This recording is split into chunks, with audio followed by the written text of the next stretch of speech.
Good afternoon, everybody. Welcome on in. It's another edition of the Full Court Press. Eric Frandsen, Jason Walker.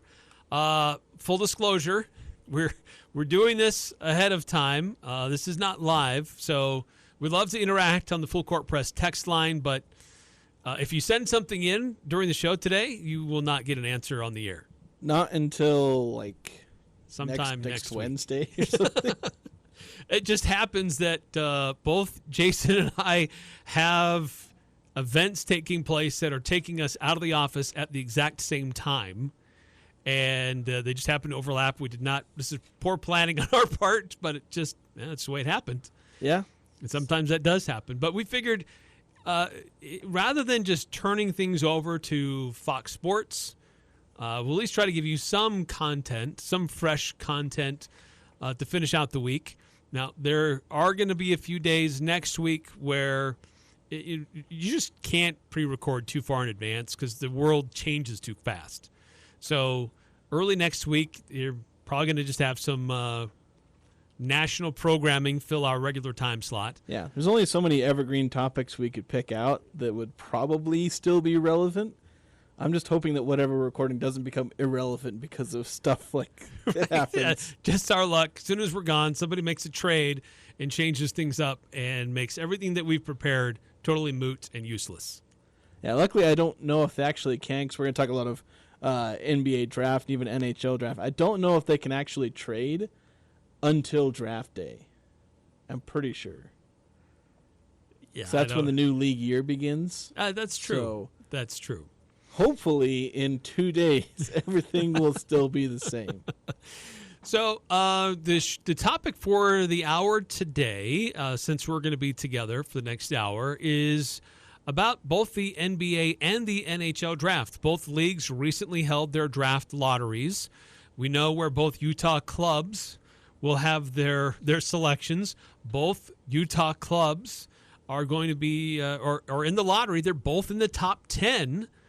And so barely, but they both could have some very interesting prospects as young players to join their squads. But what other moves could they make here in the off season? And so we'll start out the first part of this the show today talking more about the NBA. In fact, we'll probably be more NBA heavy than NHL. It's a league that we're still trying to get to know and become familiar with. So full disclosure, at least for me, I'm very thin on my NHL player knowledge and team history knowledge. Yeah, I had to just basically trying to catch up. I had to go copy paste some mock drafts and what they said about what Utah may end up doing. I'll of course credit them. I'm not just going to straight plagiarize them here. No, but we can serve as aggregators for what's out there and at least share the information that we found. Yeah. And we'll get better and better at this. We'll bring on some guests. We've already brought on some guests, but we'll continue to do that to help us supplement our hockey knowledge, or just be our hockey knowledge for a while. Yes. As we both get up to speed on a sport that we've both obviously interacted with a decent amount, but we're still both kind of rookies at. Right. Now, the NBA playoffs are continuing, and so are the NHL playoffs for that matter, but there are... And we're going to first talk about the NBA. There are a number of stars, like big-name stars in the NBA who are out, who are no longer participating in these playoffs. Some who are out very early. And then from the Utah Jazz perspective, this is an organization that has 2 first-round picks and an early second-round pick at their disposal this upcoming draft. Do they use all of those? Do they package them somehow to move up, or do they use them somehow to go get an established player who's already on a roster somewhere? So there's that aspect of what Utah may do in its building its new team for the future. And there's also this other segment about these available free agents. And there's a pretty interesting list of available free agents in the NBA. While this draft class might not look that strong, the free agent class is really quite interesting in the NBA. So there's going to be a very interesting and intriguing offseason for Justin Zanuck and the Utah Jazz front office. Yeah, there's a chance for them to go a little bit more all in, and there's a chance for them to just kind of lean on youth. They could just pick up 3 young players, 1 player in the lottery and 2 in the late first round, early second round, which is not a bad spot to be picking from. And they can just kind of lean into that and roll with it. Tank for next season. Next year's draft class is supposed to be really strong, as opposed to this year, which is taking a lot of heat. A lot of people are very low on the players you can get from this draft, comparing it to years like 2013 and others where it's like there were just about no stars. And the only stars were just kind of guys that were diamonds in the rough. Like in 2013, it was Giannis and Gobert. But yeah, there's multiple ways the Jazz can go. If they want to lean on their youth, they can certainly do that. They have the assets to do so. Even if they didn't use all 3 of their picks, they could package them and try and move up a few spots. If there's a player they particularly like at 4 or 5, I think in a weak draft, there are teams that are a lot more willing to draft down or to trade down. So the Jazz could certainly try that, or they can go all in on picking up a veteran. I don't want to call it star because and I know you said the free agent class is interesting, but honestly, I think I'm going to disagree. There's names, but there's not actually much there.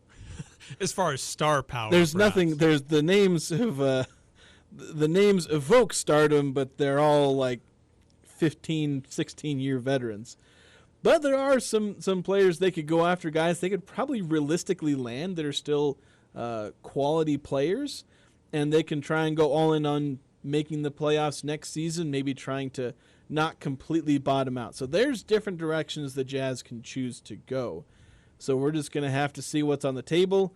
Danny Ainge talked about big game hunting. We'll see what that means. If it means they go after players in the future, if the big game hunting is scheduled down the line, or if it's summer of 2024 is when they decide to try and do that. Or summer of 2025? Well, summer of 2024, they can do it now, summer of 2025 down the line. Down the line. So one or the other, they could do it this year or next year. So maybe let's just set the stage and where we think the team, the direction we think the team will go. You look at, for me, I look at the foundational players this team has, the players that appear to be players they're going to work with and develop and be future, I don't know if I want to say stars, but future core players. Certainly Lauri Markkanen is at the top of that list. I think Keontae George is on that list. I think Taylor Hendricks is potentially on that list. We only saw half a season out of him, but I did see why the Jazz would have selected him and what his upside really is in the NBA. Beyond that, there's some nice pieces that Jazz have, but beyond that, I don't know how many other guys are like untouchable. This is our core moving forward. We're not going to move them unless we get a really great offer. Yeah, I'd say there's really only one untouchable player, and then there's a couple that are more just untouchable more by circumstance. Like there's no reason to trade him. And so I think Lauri Markkanen, obviously top of the list, but a couple of the other guys you named, Keontae George and Taylor Hendricks, they're not untouchable, but True. What situation is going to come along to where they're going to trade them? That's kind of where it's like, are they untouchable? No, but where are they going to go? What are they going to do? If the right trade offer comes along, sure, they dish them out if they feel like they can get the right prospect. You never know when those situations are going to arise. They can come out of nowhere, come out of left field. Suddenly there's a star that wants out, and if they want Keontae George and Taylor Hendricks, you give it to them. But most likely they're not going anywhere in the near future. And I'd probably throw in Colin Sexton and Walker Kessler in that same range. Yes. Where, sure, they could be included in a trade down the line, but for the next 2 or so years, again, depending on how much time they left in our contract, I think Sexton has 2 more years and Kessler's on his rookie scale contract. So they're likely to stick with the Jazz for a few more years as they try and bridge through this section of a rebuild. So, again, could they end up traded? Yes. But that's if the right trade comes along and they need to start aggregating salaries and players together to grab that star. Everyone else, how long are they going to be with the Jazz? The more important question is how long is their contract? Yeah. That's pretty much going to be the determining factor with a lot of those players. Yeah, The John Collins. Yeah. I mean, he's got he's under contract through the end of 25, then he's got a player option through the end of 26. Yeah, so he's very likely with the Jazz for a little while by virtue of his contract. Taylor Horton-Tucker, well, I believe his contract is up, so he's probably not coming back with the Jazz.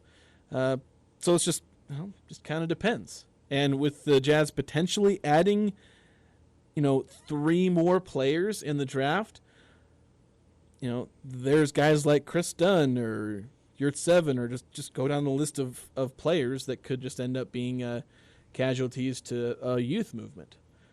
Or if they only end up adding 1, then maybe some of those players stick around. So, yeah, right now I think your foundation of guys you're going to have over the next little while is Colin Sexton, Keontae George, John Collins, Walker Kessler, Lauri Markkanen, and Jordan Clarkson, Taylor Hendricks, and you probably hang on to Bryce Sensabaugh still.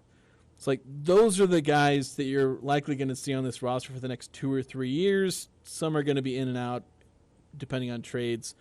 You can never predict that, but those are the most likely names you're going to see. So when you're adding players through the draft or through free agency, you're signing guys to fit into this core, this kind of backbone that you have of the roster. Some guys you might try and recruit over, to use the college term, right? Or you try and build around them and say, okay, we have guys at this spot, like power forward. You kind of have a lot of those, so maybe you avoid grabbing those players.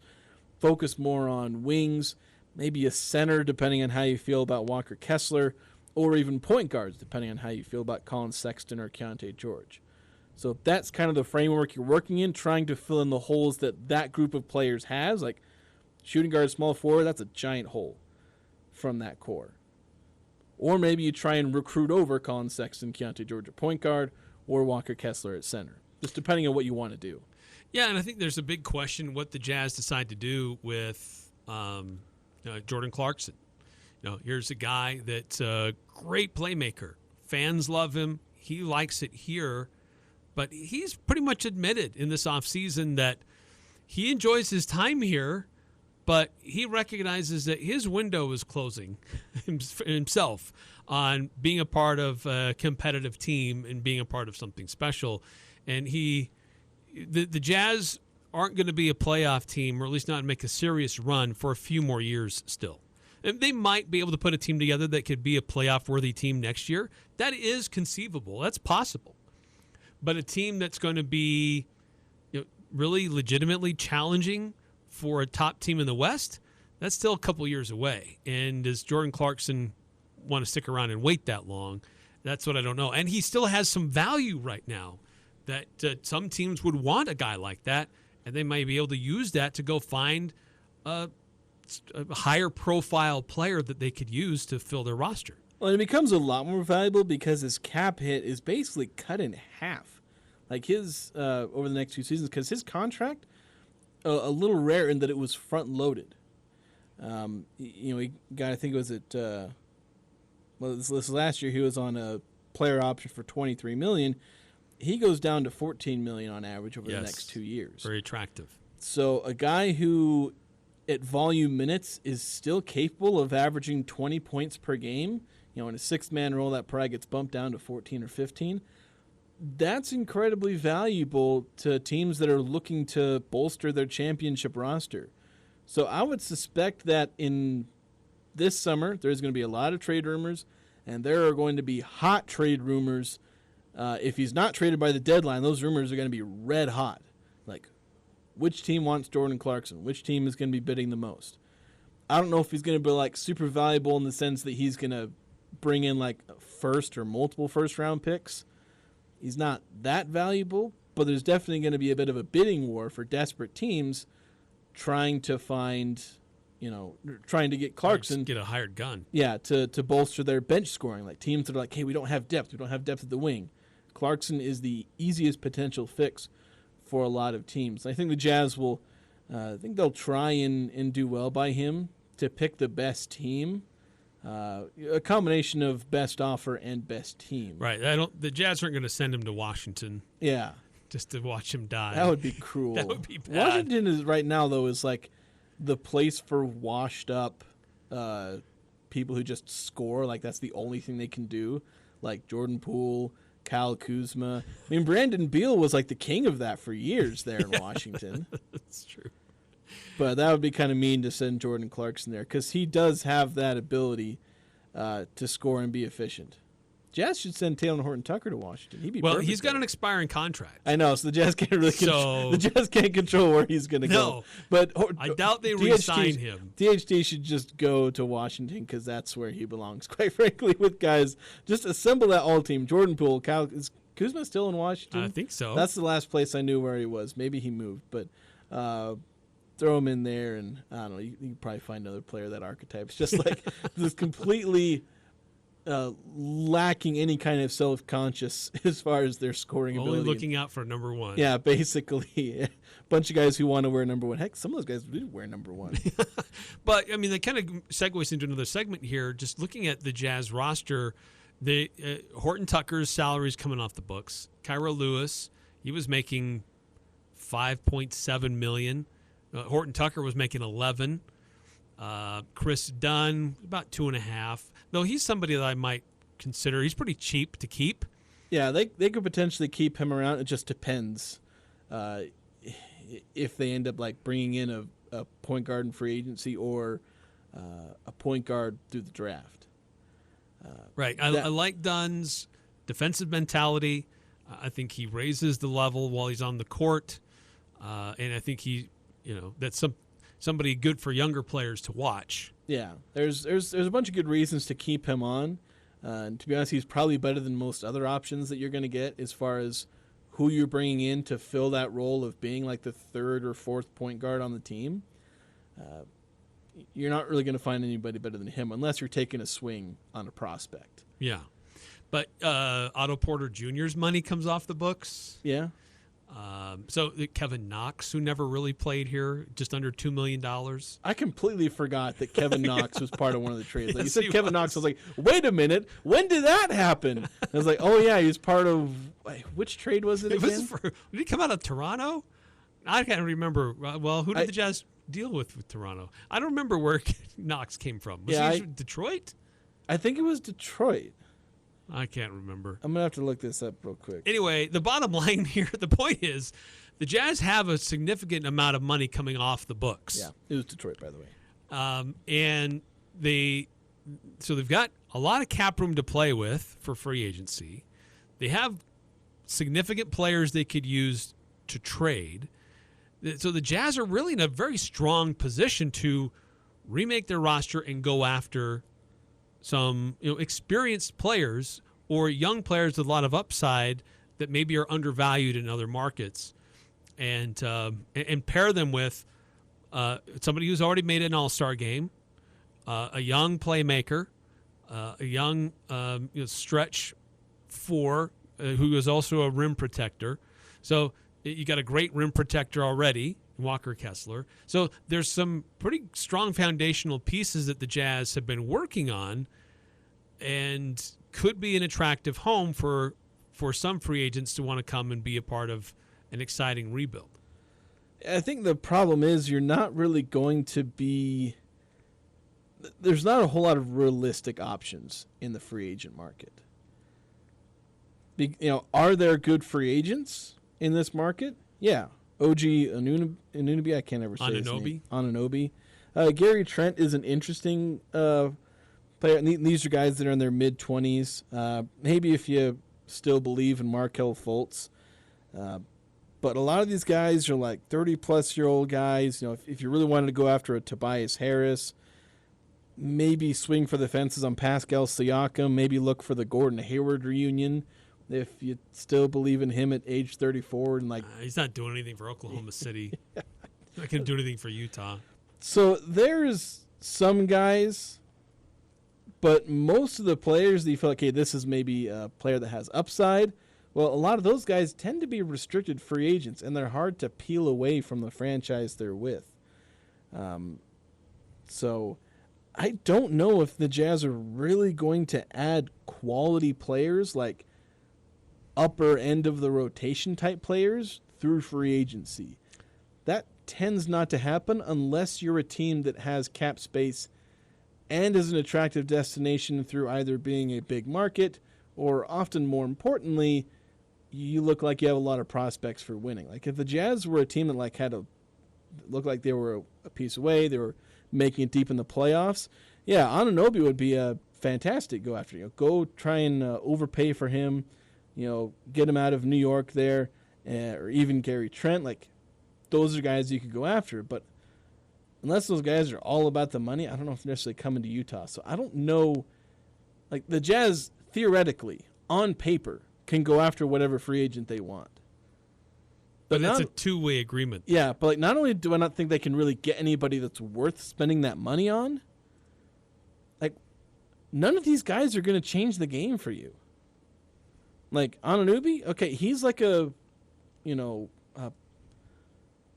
best, he's like that A plus level role player. Like that's his ceiling, being that A level role player. Gary Trent, his ceiling is kind of being a sixth man scorer, or maybe like your third leading scorer in a starting lineup. Like that's his best role on like a championship level team. And guys at the top end, like Paul George, well, he's old and it's push off P, guys. And you're not getting LeBron James. We don't even need to begin that conversation. Yeah, it's not going to go there. But even a little bit further down the list on payroll, but look at a guy like Miles Bridges, who's about $8 million currently in Charlotte, small forward. Isn't that the guy who is? Am I confusing him with the other Bridges?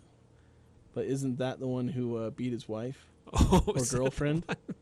Well, we don't want that if that's true. No, I don't want that guy. But yeah, the thing is, yeah, you're right. We've got the Utah Jazz have Lauri Markkanen. He's a great player. He's an all-star, but he's not really an alpha.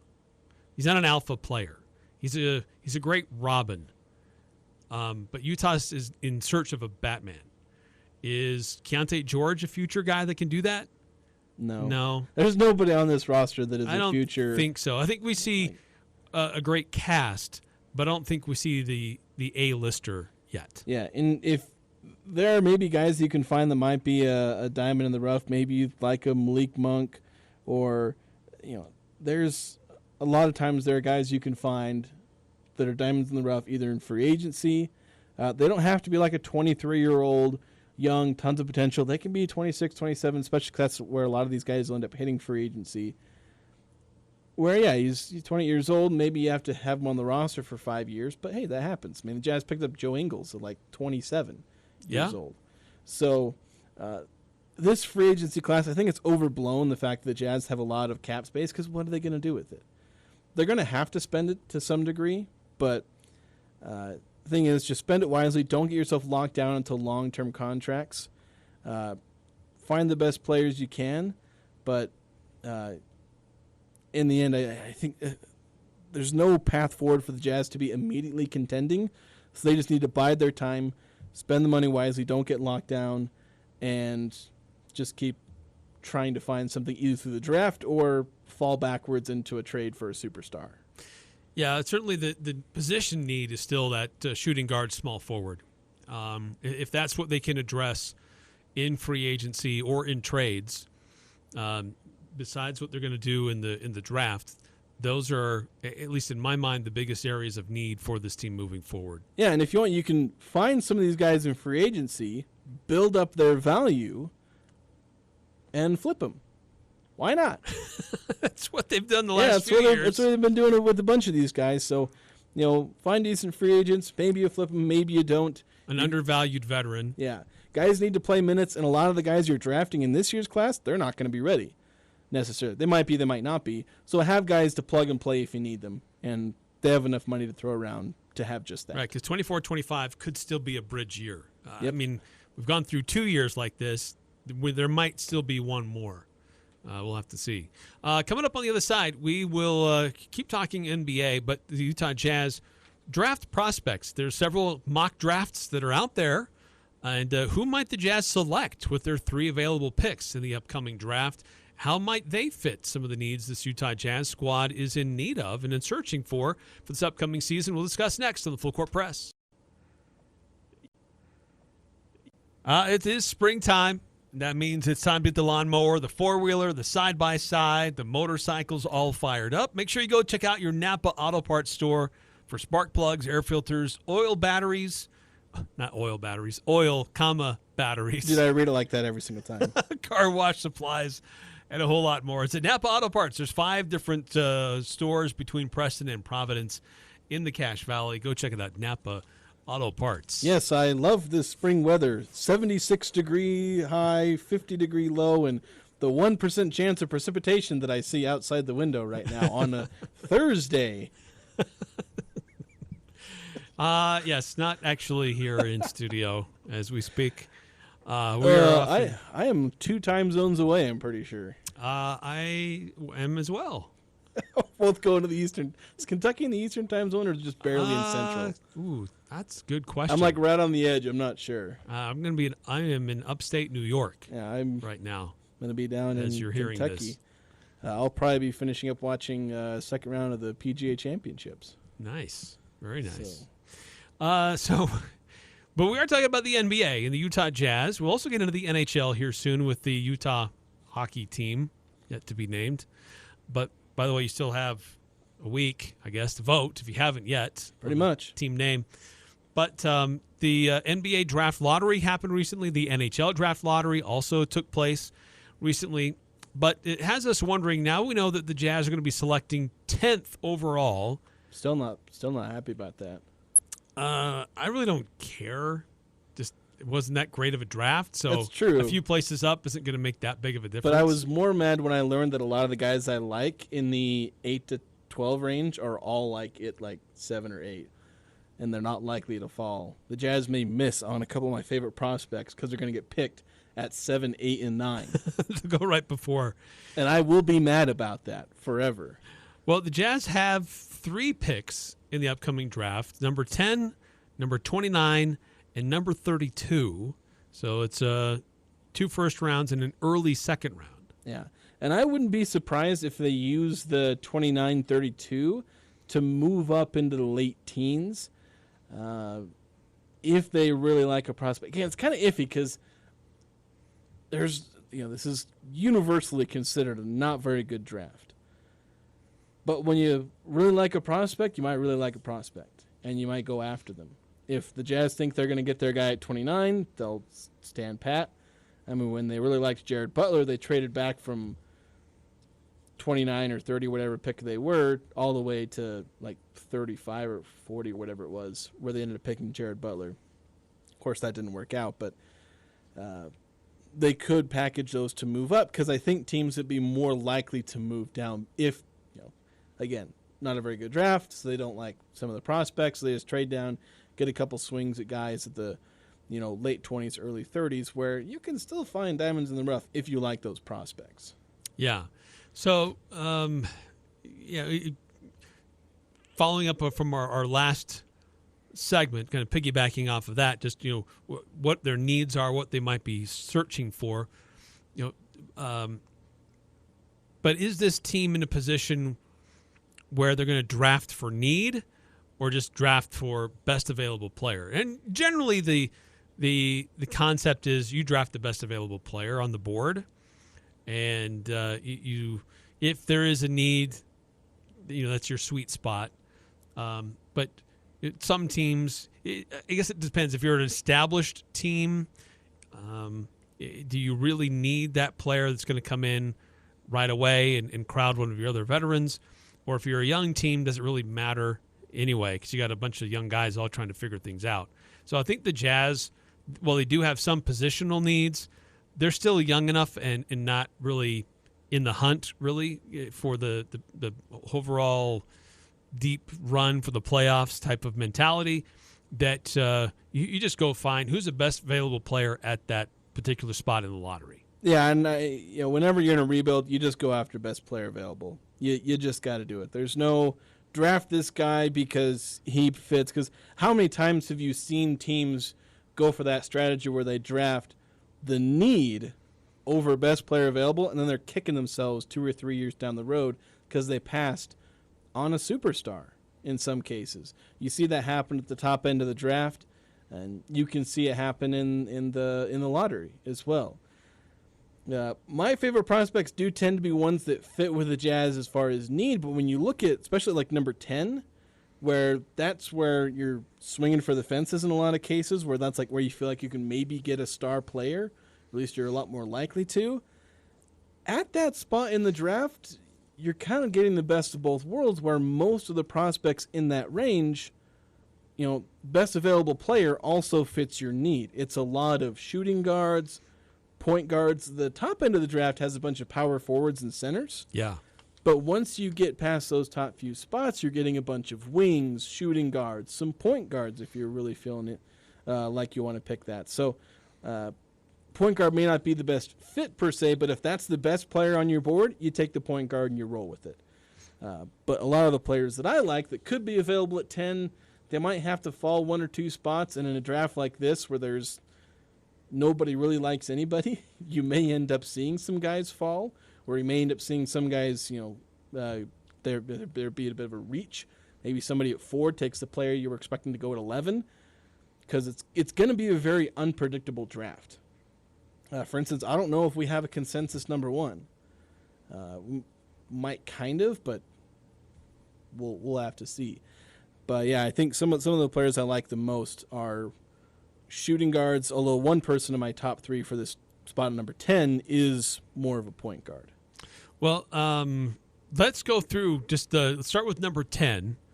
The different players that are out there that potentially could be available to the Utah Jazz at that position. And Jason, there are a number of outlets out there who are projecting Dalton Connect as a player that the Jazz may be targeting and could draft at that position. The scoring guard, small forward out of Tennessee, who really exploded onto the scene this last year. It's somebody who can go get a bucket and looks like he has an NBA style already ready to go. He could be a plug-and-play player who could help you line up alongside Keontae George and on the other side of Lauri Markkanen. Yeah, really the one downside that you kind of see out of Connect is that he's like 23 years old. Yeah, 23 years old.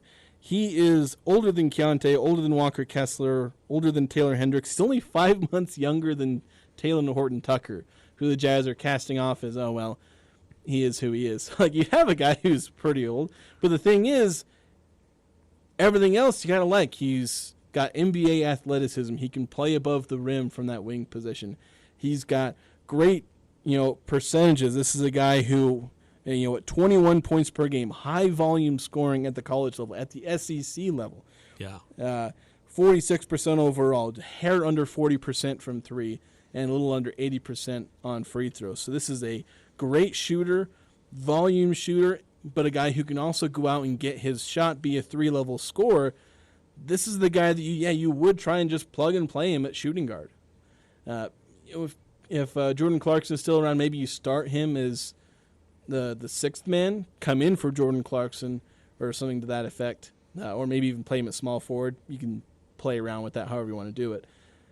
But yeah, I would be thrilled with this pick. Yeah, he's a bit old, but that don't matter. 22's not that old. It's He's almost 23. But yeah, he'll be 23 at draft. That's the thing. By the time he's all drafted. the ages I wrote down is their age on draft day. So technically they're not as old as I'm going to say they are. But close. Yeah, so yeah, he's 22, turning 23 in the next month or so before the draft. So yeah, this is a guy, okay, he's a bit old, and yeah, he's older than like 3 or 4 of the guys on the Jazz. But he's not that old. He's got 3 or 4 years until his prime. And he's not a raw prospect. No, he's proven. Developed. He's got all the skills. Okay, he's 19 years old, but half the 19-year-olds can't do a third of the stuff that Dalton can. So, yeah, he's 4 years older, but he's got 4 more years worth of skills that he's added to his game. So, I really like him. He's in my top 3. I'd go back and forth on whether he'd be my favorite prospect at number 10 among realistic targets. Yeah, I really like him as a. My biggest worry is that he seems to be getting picked in mock drafts in the 7, 8, 9 range. Right, there's very high likelihood that he could go sooner. Yeah, and that's one guy where maybe if the Jazz really like him, they could try and package 10 and 29, maybe even 32. I don't know what the typical price for moving up is, but they could try and use those, move up, get him, and walk out of draft day saying our work is done. We don't have to stay here, or for day 2. Right. So it's not going to be a 2-day draft. It's true. Yeah, that's true. Very different format this upcoming year. Who else is among your top 3 to be considered at that number 10 spot for the Utah Jazz? Cody Williams is probably, I put him as my number 1. He's that one where I'd kind of debate whether or not I like him or Dalton Connect more. This is the guy who, Colorado, he's almost 6'7", it's like 6'6.5" without shoes, listed at 6'8" overall. Yeah, I've got some place I found listed him at 6'8". Yeah, I got him at 6'8". His NBA combine measurements came in earlier this week. So without shoes, he's 6'6.5", but that's basically everyone. They're an inch and a half shorter than their actual listed height. Right. 7'1" wingspan, that's obviously really good. A little bit light. So the height indicates small forward, but his weight, you might shift in between shooting guard and small forward until he bulks up a little bit. He's only about 19 and a half years old, so he'll turn 20 during his rookie year. Played his freshman season at Colorado. Yeah, so he's a one and done. He's a good athlete. He's a bit more raw, but he's got really good scoring potential. Not like a high-level scorer right now. I think he was at 14, 15 points per game at Colorado, but high-level defensive potential. And this is where, when I look at number 10, you're trying to find a guy who can either be, top-flight scoring potential or top-flight defense. You're not going to get both in whoever you pick. Unless Cody Williams turns into that, I suppose there's potential for that. But, Connect, he has top-flight scoring potential. Yes. He could be maybe try and be the next Devin Booker, a guy drafted after, number 10 or below. 'Cause I think Booker was 14 or something like that. Try and get that kind of player. 6'6" wing who can score anywhere on the court. Cody Williams may or may not be that, but he could develop some pretty good scoring. But he also has really good defensive potential. The long wingspan. He's quick. He's athletic. Add a little bit more bulk. He'll be able to switch 1 through 4. I've seen people say that he can switch 1 through 5. I don't know if I quite believe that, but he could switch all over the place, be a high-level defender. So that's why those two are kind of like my top 2 guys. They each have one of the 2 things that I'd like to see the Jazz get out of this pick. I'm curious about what he may look like in the NBA. And I know brothers don't exactly clone each other, but yeah. His brother Jalen Williams is currently playing playing a significant role for the Oklahoma City Thunder. Right. Yeah, and I sometimes worry about when you have a brother in the NBA trying to say okay, that means this player's also going to be, because you have a lot of players who have brothers who just don't make it in the NBA. Yeah, just look at the Antetokounmpos. Yeah, and there's other examples. I think because I think the McDaniels, there's Jaden McDaniels at Minnesota, but Jalen McDaniels, I believe he was at San Diego State. I don't think he's doing anything anywhere.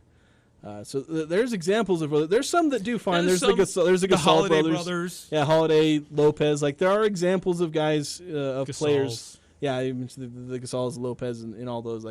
They're good examples, but they're also bad examples. So yes, and analyze the player for who they are. And I like Cody Williams for who he is and who he could potentially become. Yeah, I did have a few injury issues his 1 year in Colorado. And that's obviously a red flag. You really worry about guys that can have injury issues. Sometimes it's nothing burger.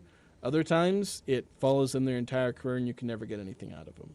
And who is your other in your top 3? This is one that I kind of added as an afterthought, but it was Reed Shepherd. He's a point guard, so that's one where it's maybe if he's best available player. But dude's an athlete, averaged, I think, close to 5 assists per game over at Kentucky.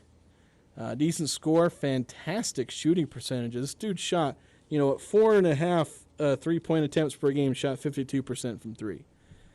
So that's pretty impressive. So that's a guy who you add, and I don't know if he becomes a superstar at that position, but he's given you great shooting, good passing, good defense. What else do you want out of this guy? I don't know if he'd be the potential home run hit of Dalton Knecht or Cody Williams when you'd start to clog things up with Keontae George and Colin Sexton, but if everyone else is off the board, let's go with my boy Reed. Stephen Castle out of Connecticut is one that some boards have him at number 10. He's a combo guard, 6'6". Had a great run through the NCAA tournament, a big part of their success as a freshman. A lot of upside for him, but that's one that I worry that he would even be available at 10. He's the type of player that could go sooner and may not be around at number 10. Yeah, I've seen him as high as like 5 or 6. Maybe could fall. I think I saw one mock draft. I think the Ringer had him falling all the way to 10. Maybe some people will be worried a little bit, and I'm kind of worried a little bit about his 3-point shooting. I'm really hesitant with, combo guards where it's like, and where he can't shoot from distance. 26, 27% from 3.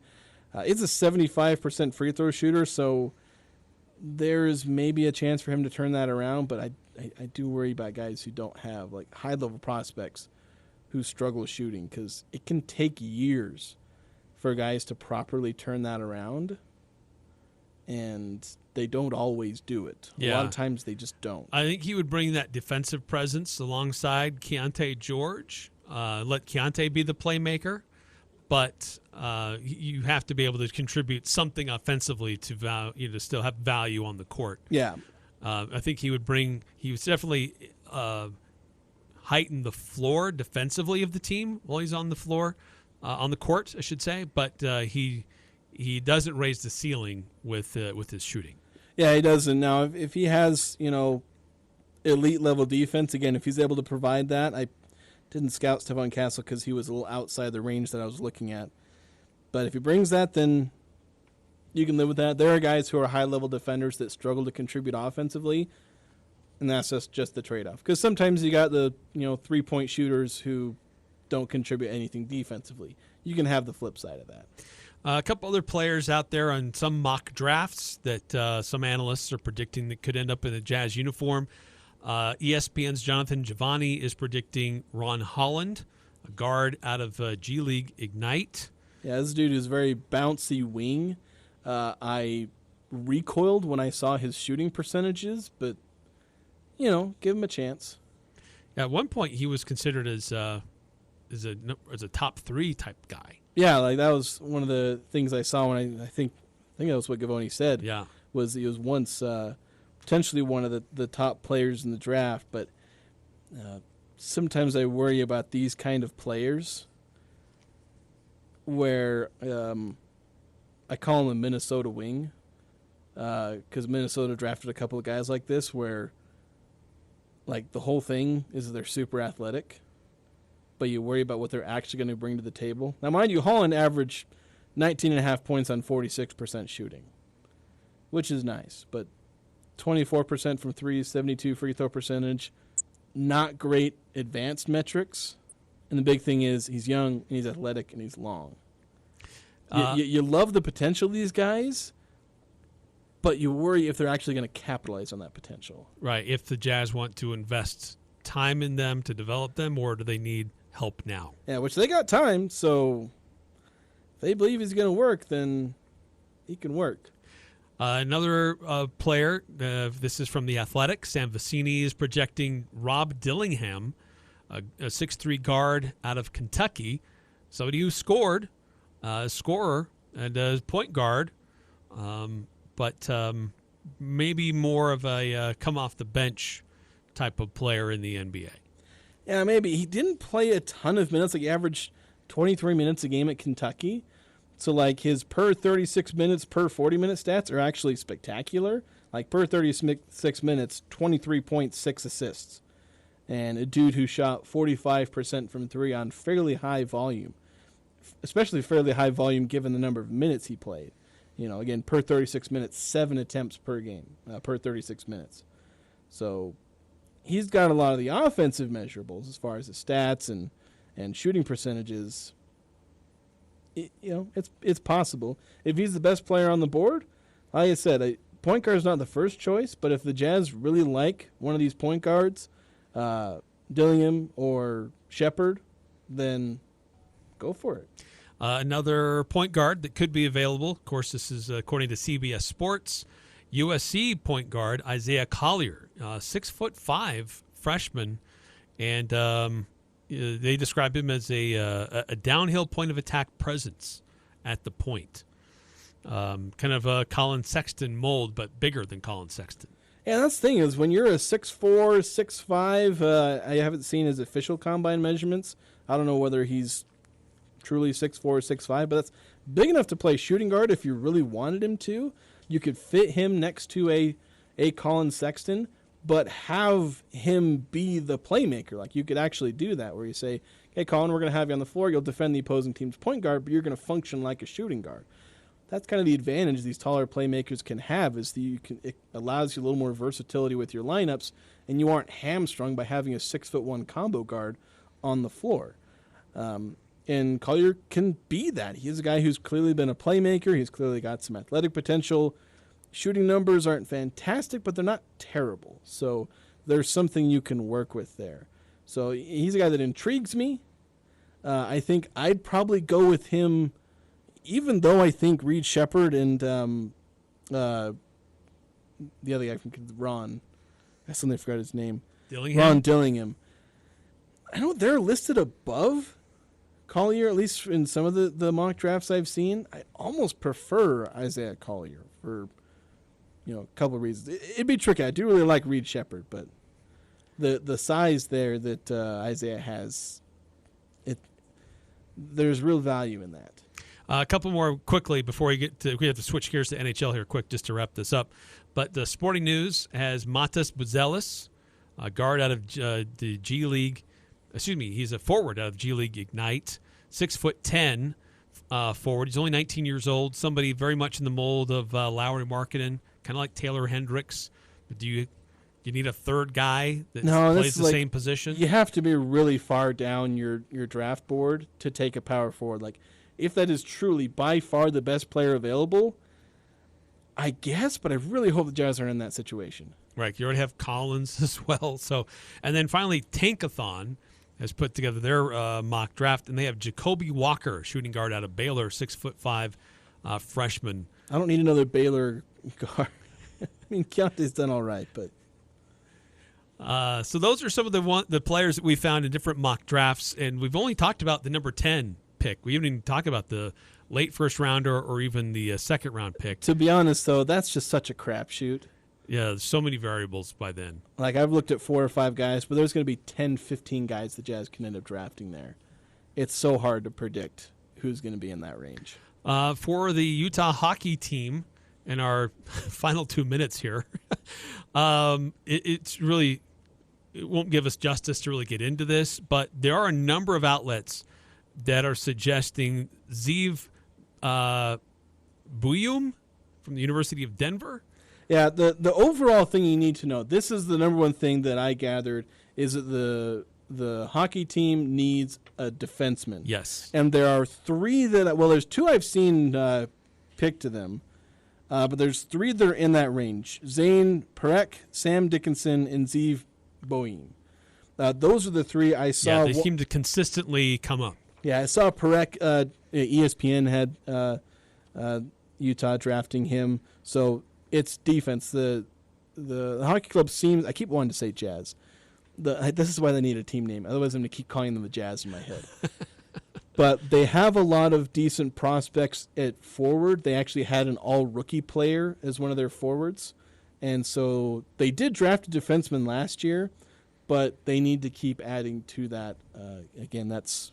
I'm not saying that as a hockey expert. I'm saying that as taking information from places like the Daily Face-Off, ESPN, and The Athletic, where they've reliably told me they need defense, and there's 3 guys right in Utah's range where they can pick a defenseman. Yeah, similar to the Jazz, this Utah hockey team will have a lot of money coming off the books that they can play with in free agency and go out and build a roster alongside a very young core, which there's going to be some excitement about coming to a new place and a new destination with a new franchise in Utah. So that will be very interesting to watch their development in this offseason as well. that's going to do it for us tonight here in the Full Court Press. Hope you have a great night. We'll be back at it tomorrow. And tomorrow we'll get into the Mountain West football and looking at trying to project the top teams and how things might look at returning production and how teams have put together their rosters from the transfer portal and after the spring. So we'll get into that tomorrow. Stay tuned.